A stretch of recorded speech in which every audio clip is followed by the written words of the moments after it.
Ukraine में 7वें दिन भी जंग जारी है। 7 दिन जंग के हो चुके हैं और इन 7 दिनों में बहुत सारी तस्वीरें बदली हैं। वो तस्वीरें ये कि अदर कंट्री से जो लोग थे, रूस यूक्रेन जाकर के अपने लोगों को बचा करके ले जाते हैं, पर देश में और दुनिया में अपने नाम का डंका बजाने वाले, ये कहने वाले कि देश के यशस्वी प्रधानमंत्री हैं श्री नरेंद्र मोदी जी, और वही मीडिया ये बताने के लिए उतारू है कि जो पुतिन है वो फायर है, पुतिन घर में घुस करके मारता है, ये प्रिटेंड किया जा रहा है। आज उसी पुतिन की जो सेना थी उसके हमले में हमारा एक भारतीय भाई शहीद हो गया। उसे शहीद ही कहूंगा क्योंकि सरकार ने ऐसी लापरवाही दिखाई, जो सही समय पर सही फैसला नहीं लिया, जिसकी वजह से आज नवीन हमारे बीच नहीं है।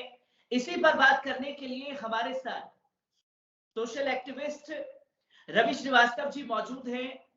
रवि सर, कैसे देखते हैं जो नवीन की दुखद खबर हम लोगों के सामने ऐसे समय पर आई है? Good morning Nadeem.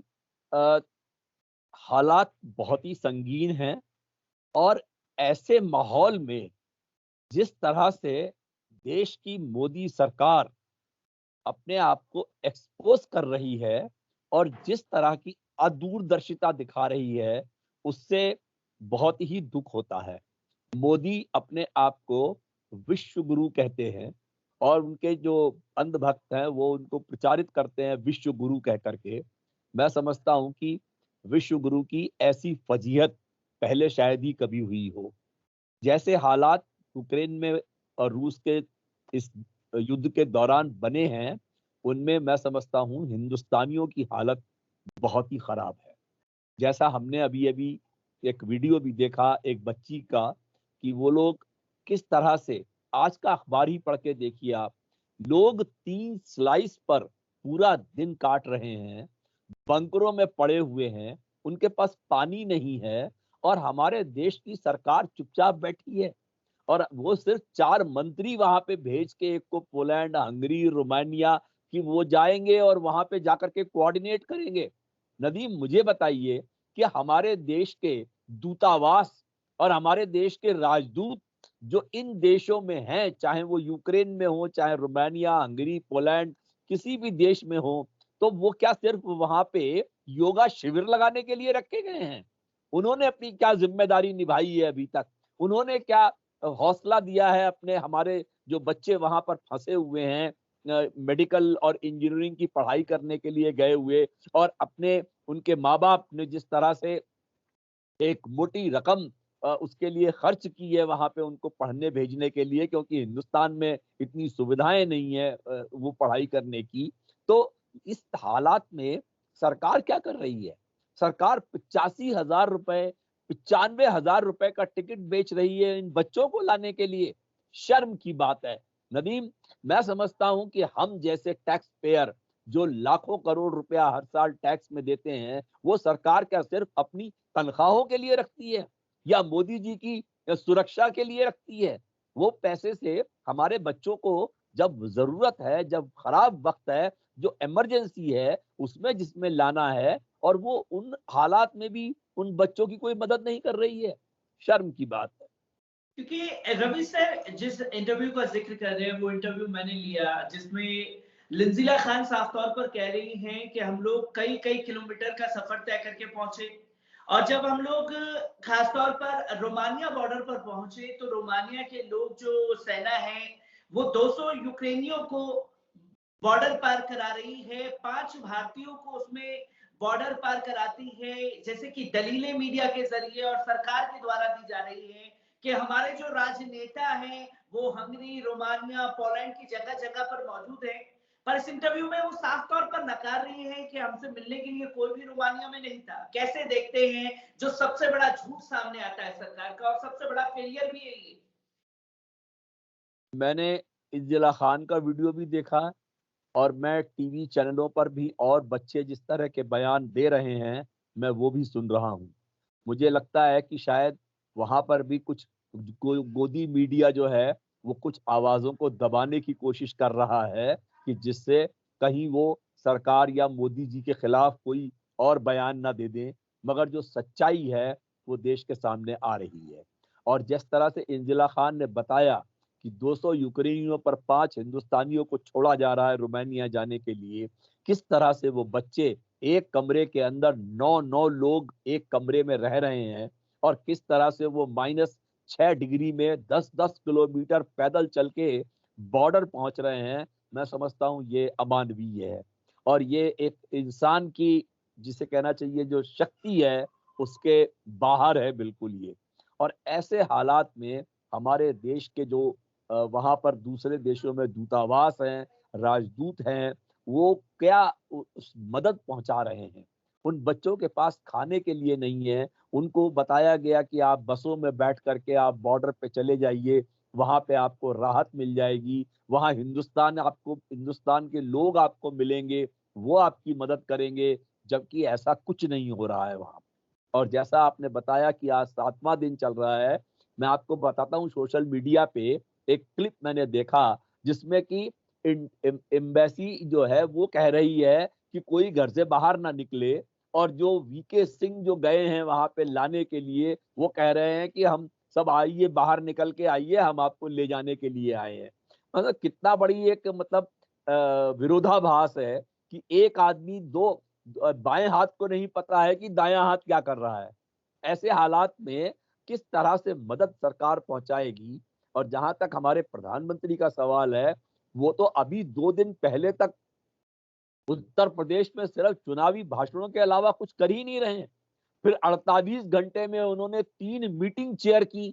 मुझे समझ में नहीं आता कि उन 3 मीटिंग को चेयर करने से उन बच्चों को राहत कैसे, फौरी राहत कैसे उनको मिलेगी, ये सोच के बाहर है। और जिस तरह से ये 4 मंत्री किरण रिजिजू, वीके सिंह और ये लोग भेजे गए हैं, सिंधिया, ये वहां पे जाकर के क्या करिश्मा करेंगे, जैसा कि अभी तक तो समझ में नहीं आ रहा है कि उन्होंने कुछ किया है जाकर के। ये हालात जो हैं वो बहुत ही संगीन है। और सरकार की ये समझ में नहीं आ रहा है, जिस तरह से यूनाइटेड नेशंस के अंदर इन्होंने एब्सटेन किया है वोटिंग से, तो इसे हर दोनों तरीकों से देखा जा सकता है। इस समय पूरा विश्व रूस के खिलाफ खड़ा हुआ है। सिर्फ चुनिंदा देशों को छोड़ करके, जैसे पाकिस्तान, चाइना और कुछ देशों को छोड़ के पूरा विश्व इस समय रूस के खिलाफ है। उसकी स्पोर्ट्स एक्टिविटीज कैंसिल हो गई हैं। गूगल, फेसबुक, माइक्रोसॉफ्ट जैसी कंपनियों ने अपने एडवर्टीजमेंट वहां पे बंद कर दिए हैं। बैंकों की एक्टिविटी बंद कर दी गई है। इस समय पूरा विश्व रूस के खिलाफ खड़ा है और भारत अपने लोगों को भी नहीं बचा पा रहा है। भारत सरकार की भूमिका पर सर आपने सवाल खड़े किए हैं और लोग कर भी रहे हैं, जैसे कि वोटिंग से यूएन में वोटिंग का दिन आया तो भारत सरकार जो है वहां से अब्सेंट थी, उसने वोट करना लाजमी नहीं समझा। क्योंकि एक तरह से यह भी देखा जा सकता है कि अगर आप वोट नहीं कर रहे हैं तो सीधे तौर पर समर्थन आप रूस को देते हुए दिखाई दे रहे हैं। और उसी रूस के साथ जब पाकिस्तान, चाइना देश का सबसे बड़ा दुश्मन खड़ा हुआ है, तो ऐसे में मोदी सरकार की भूमिका पर कितना बड़ा सवाल खड़ा होता है, जो ना तो एक स्टैंड अपना क्लियर कर पा रहे हैं कि हम यूक्रेन के साथ जाएंगे या रशिया के साथ जाएंगे, क्योंकि दोनों ही देशों से हमारे व्यापार संबंध जो है बहुत बेहतरीन है। देखिए नदीम, मैंने एक ट्वीट लिखा था कुछ 2-3 दिन पहले कि मोदी सरकार की स्थिति एक सांप छछूंदर वाली गति में बदल गई है इस समय। उन्हें ये समझ में नहीं आ रहा है कि वो दाएं जाएं कि बाएं जाएं। उनको उनका सबसे बड़ा दोस्त जो अमेरिका था, अमेरिका ने अपने बयान में साफ कह दिया कि हमारा मिलिट्री डिफेंस का इनके संग कोई कोलैबोरेशन नहीं है। जिस पूरा विश्व, मैं कहता हूं कि 2 कंट्री छोड़ करके जैसे कि यूरोपियन यूनियन है, यूनाइटेड किंगडम है, यूएसए है, और ये तमाम कंट्रीज जो हैं वो धड़ाधड़ उसके खिलाफ सैंक्शंस लगा रही हैं। और हमारे प्रधानमंत्री को ये समझ में नहीं आ रहा कि वो, जब चाइना उनका सबसे बड़ा दुश्मन है, अगर चाइना उसके साथ खड़ा हुआ है, तो मोदी सरकार को पहले ही फैसला ये कर लेना चाहिए था कि वो किसके साथ खड़े हैं। ये समय अपने आप को न्यूट्रल बताने का नहीं है विश्व में। आपको अपनी जो भी डिप्लोमेसी तय करनी है, आपको एक आदमी का हाथ तो पकड़ना ही पड़ेगा, क्योंकि आप वोटिंग से एब्सटेन होकर के अपने आप को इनडायरेक्टली रूस के पक्ष में खड़ा हुआ पाते हैं। तो जिस तरह के हालात इस समय बने हुए हैं, मोदी सरकार को अपना स्टैंड बिल्कुल क्लियर करना चाहिए। दोस्त दुश्मन को जो भी पहचान करनी है वो करके अपने आप को साबित करना चाहिए कि वो सत्य के साथ खड़े हैं या ऑपरेसर के साथ खड़े हुए हैं। तो ये ऐसे हालात हैं, इनमें मोदी सरकार को तुरंत इसका फैसला करना चाहिए और अपने लोगों को, जैसा विश्व का हर देश अपने लोगों को निकाल रहा है, वहां से सुरक्षित निकाल रहा है। हमारे एक स्टूडेंट की दर्दनाक मौत हो चुकी है, तो मैं समझता हूं कि जिस तरह से वो शहीद हुआ है, उसकी शहादत बेकार नहीं जानी चाहिए। और अब कोई भी भारतीय स्टूडेंट यूक्रेन के अंदर तकलीफ नहीं पाना चाहिए। उसको सुरक्षित निकालने की जिम्मेदारी नरेंद्र मोदी सरकार की है, जो उन्हें पूरी करनी चाहिए। सर, इसी के साथ साथ मैं ये भी आपसे सवाल लेना चाहूंगा, क्योंकि हमने तमाम जगहों पर देखा जो भारत सरकार से काफी पीछे हैं जो देश, खासतौर पर ईरान हो गया, इराक हो गया, लीबिया हो गया, तमाम देश जो हैं वो कई पीछे हैं। जिस दिन जंग छिड़ी रूस यूक्रेन के बीच, 2 दिन के अंदर उस जंग के हालात में कीव और खार्किव जैसे शहर में अपने फाइटर जेट भेज करके अपने नागरिकों को निकाल सकते थे, तो मोदी सरकार ने फाइटर जेट भेज करके भी भारतीय छात्रों को निकालना लाजमी क्यों नहीं समझा है? क्या ऐसे सिचुएशन में भी मोदी सरकार कमाने का सोच रही है? अफसोस की बात है नदीम, क्योंकि जिस तरह से इन्होंने रफाल खरीदे, हजारों 60,000 करोड़ रुपए की लागत से बड़े बड़े प्लेन खरीदे, बड़ी ताकत बढ़ाने की कोशिश की, उस ताकत का इस्तेमाल जिस समय होना चाहिए वो ना करके आपने सिर्फ, मैं समझता हूँ कि एक पैसों की बर्बादी की है। जहां तक सवाल एयर इंडिया का है, उसे आपने बेच दिया।